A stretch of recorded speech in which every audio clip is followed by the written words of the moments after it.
570 kilometers off the coast of Senegal, in open Atlantic water, 10 volcanic islands rise out of the sea in the rough shape of a horseshoe.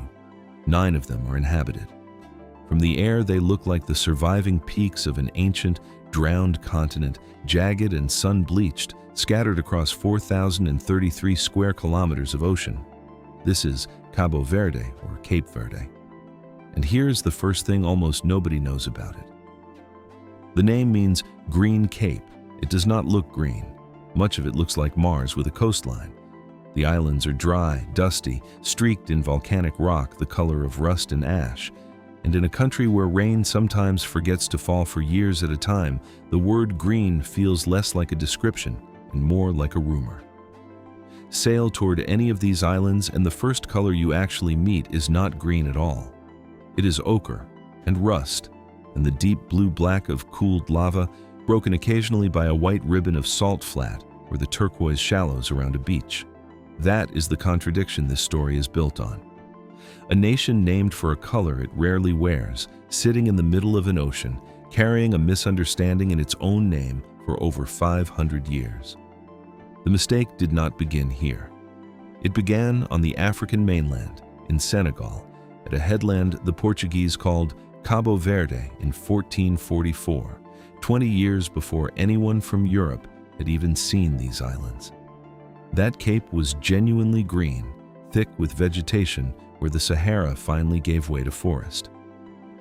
Portuguese sailors, pushing further down the African coast under the sponsorship of Henry the Navigator, used the cape as a reference point.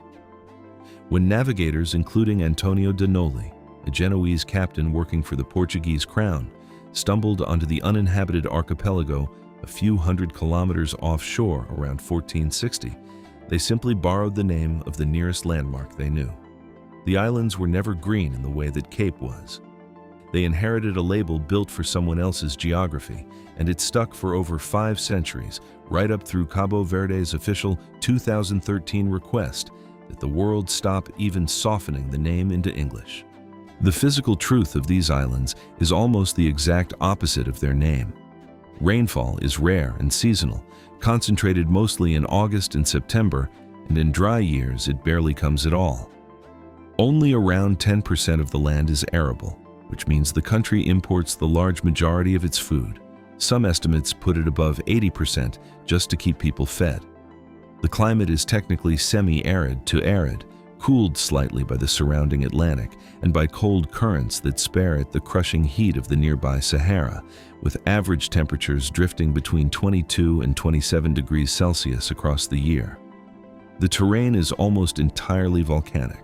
Some islands, like Sal, Boa Vista, and Mayo, are flat, sandy, and about as far from green as a landscape gets. Others, like Santiago and Santo Antão, trap enough moisture in their mountains to grow patches of genuine, startling forest, valleys where the vegetation looks like it wandered in from a different country and got lost. Cold Atlantic currents circling the archipelago spare it the crushing, upwelling heat that punishes the nearby West African coastline, which is part of why the air here stays cooler than in Senegal, even as the sea stays warmer, an odd inversion that shapes everything from the fishing calendar to the tourist season. But that same aridity means freshwater has always been the scarcest resource on the islands, more precious historically than gold or trade goods ever were, and it is the reason the very first Portuguese settlement was built exactly where it was, and nowhere else. So the paradox holds at every scale. This is a nation that took its identity from a color and then spent 5 centuries proving, island by island, how little of that color it actually has.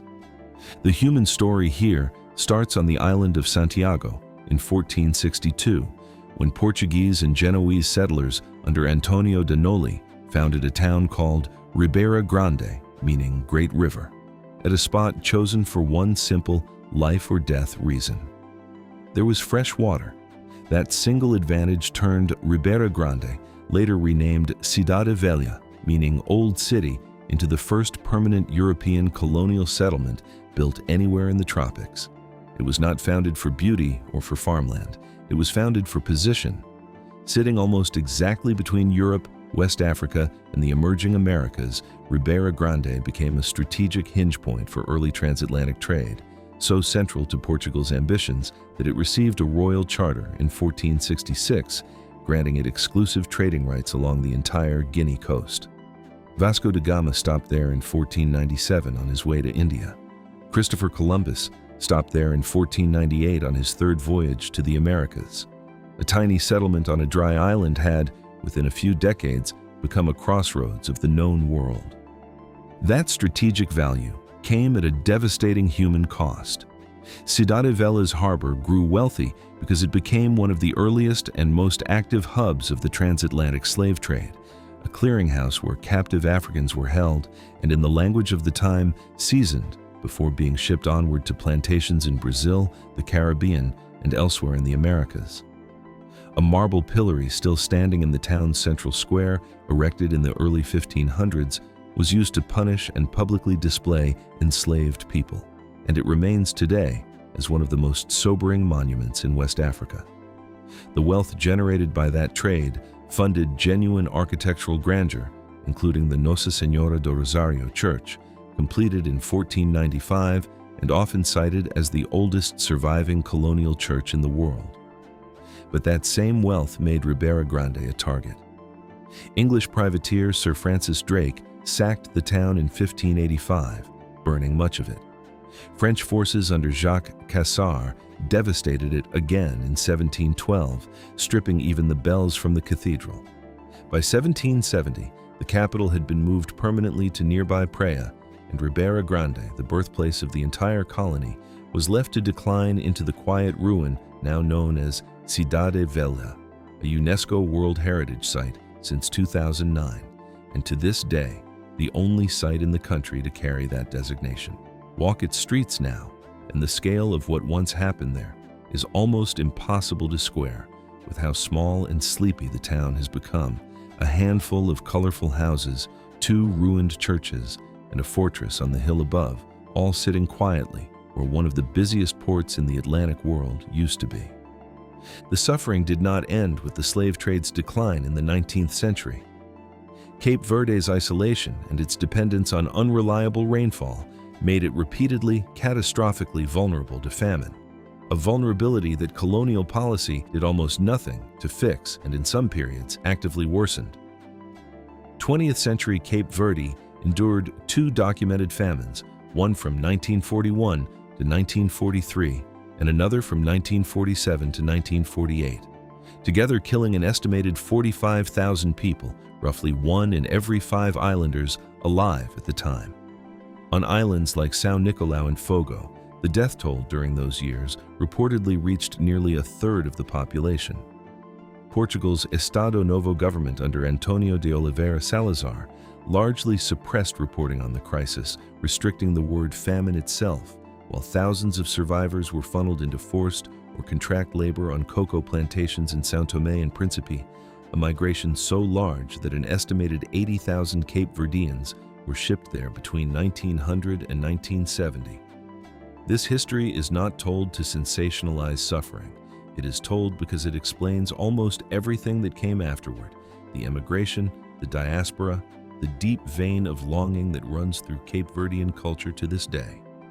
Out of that collision of Portuguese colonizers, enslaved and later free Africans, and the desperate scarcity of island life, something distinct was born, a fully new Creole society, among the first of its kind anywhere in the world.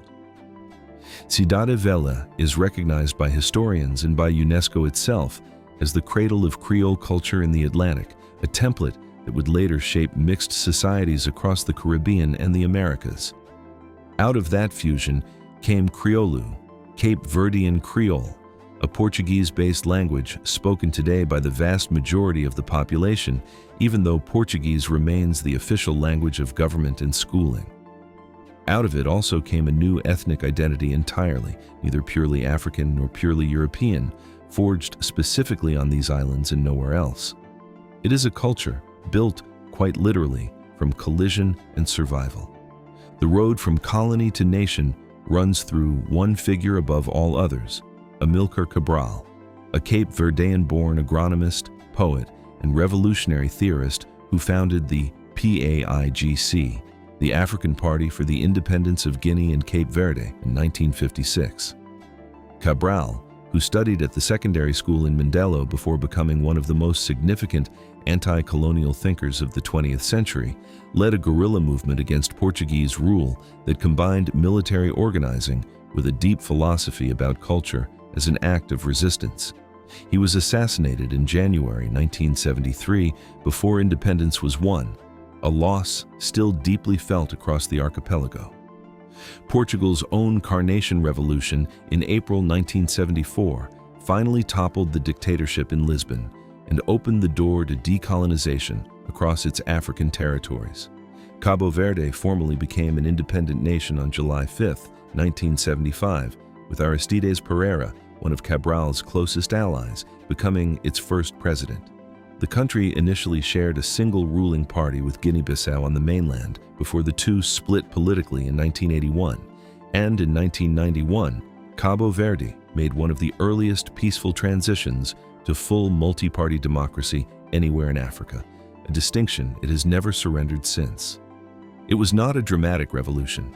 It was a quiet, negotiated handover of power, and in a region where coups and one-party rule had become almost expected, that quietness was itself the achievement.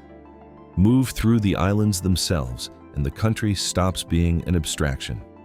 Santiago is the anchor, the largest island both by size and by population, home to roughly 270,000 people, according to the 2021 census, and to Praia, the capital, a city of rugged plateaus overlooking the Atlantic.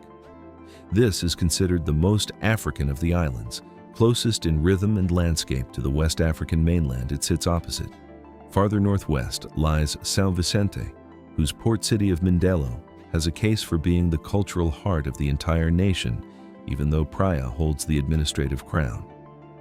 Mindelo's deepwater harbor has drawn sailors, traders, and musicians from across the Atlantic world for well over a century, and it was here, in the port taverns and town squares, that a teenage Cesaria Evora first began to sing.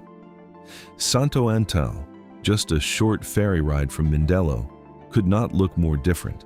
A mountainous island of terraced green valleys and cloud-wrapped peaks carved by centuries of hand-built irrigation. A place where the mist genuinely does turn the volcanic rock into something close to the green the country was named for.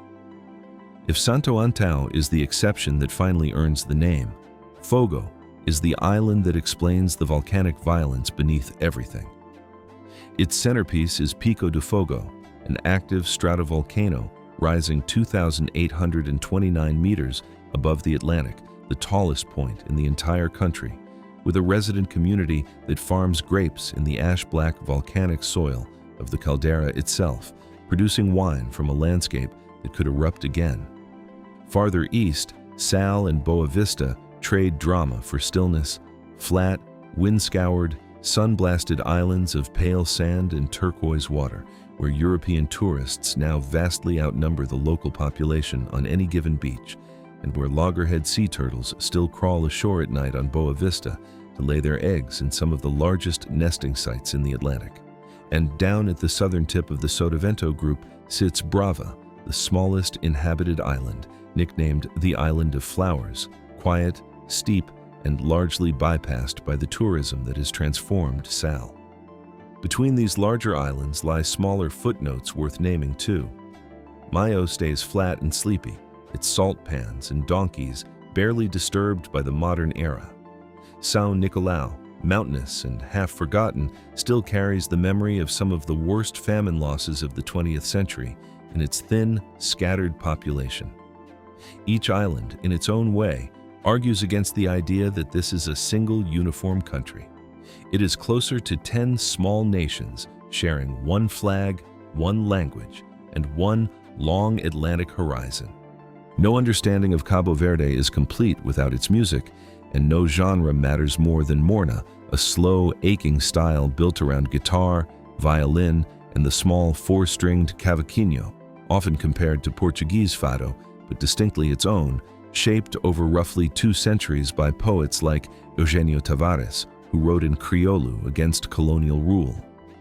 Morna found its global voice in Cesaria Evora, a singer from Mindelo who performed barefoot by choice, earning the nickname the Barefoot Diva, and who spent decades singing in local bars before her 1992 album Miss Perfumado carried her and Morna itself onto the world stage.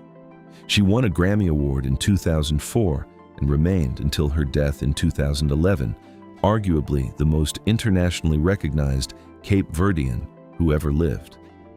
Her signature song built its entire emotional weight around a single word, Saudade, a term Cape Verdeans consider essentially untranslatable, a fusion of longing, nostalgia, and grief for something or someone far away, rooted in the Portuguese saudade, but carrying its own island-specific ache, shaped by centuries of emigration, famine, and forced separation.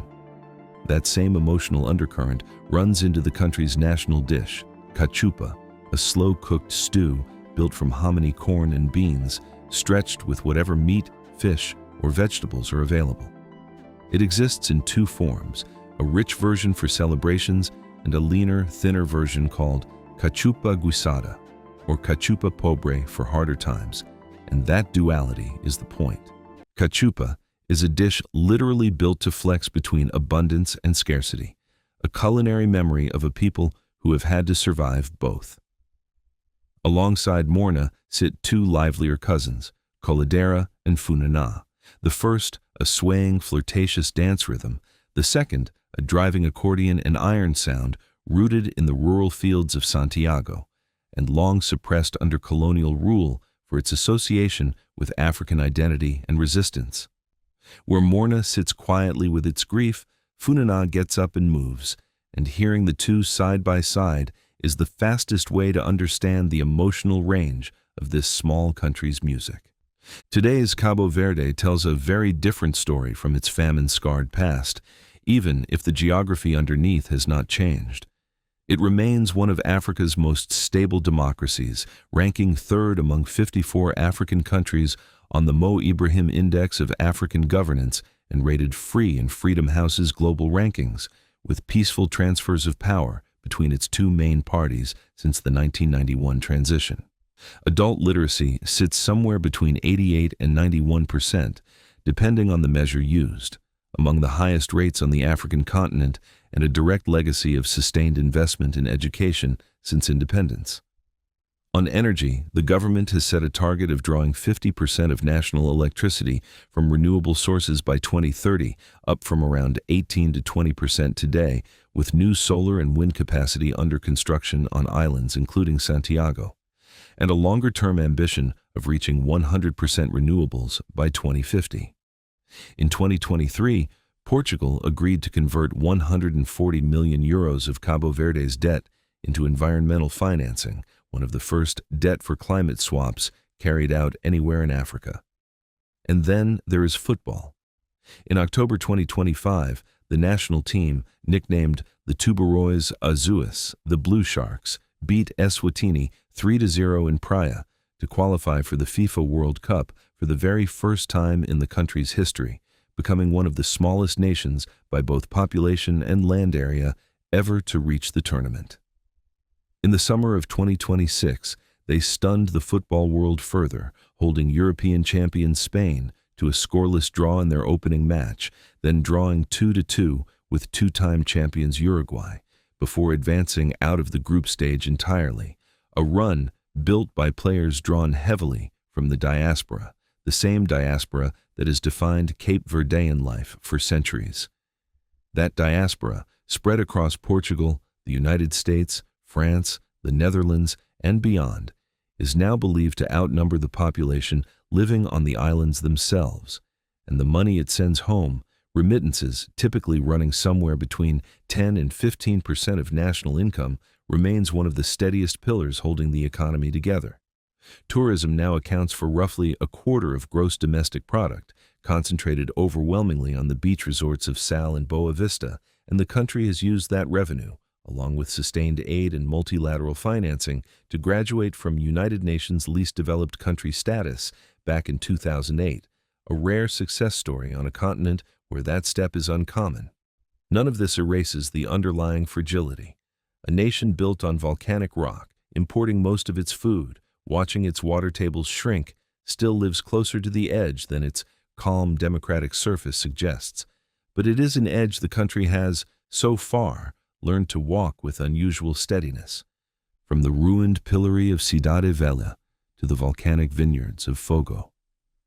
From the crowded harbor bars of Mindelo, where a barefoot girl once sang to keep sadness away, to the misted green terraces of Santo Antão, the one place in this country that finally earns its own name. From the ache of Soledad carried in a morna cord to the roar of a packed stadium in Praia the night the Blue Sharks booked their ticket to the World Cup. Every one of these images belongs to the same small archipelago, a country christened after a color borrowed from a headland it has never touched, and yet somehow, through 5 centuries of hunger, slavery, music, and stubborn survival, it grew into something far richer than any single word could hold. Cabo Verde was never really green. It turned out to be something better, resilient. And if a story like this is the kind of thing you want more of, forgotten corners of the map, misunderstood names, places most people scroll straight past, that is exactly what this channel exists to dig up. Thank you for spending this time with us. Hit subscribe if you'd like to keep exploring places like this together, and drop a comment with the next country or region you think deserves a closer look. We read everyone, and we're already taking notes.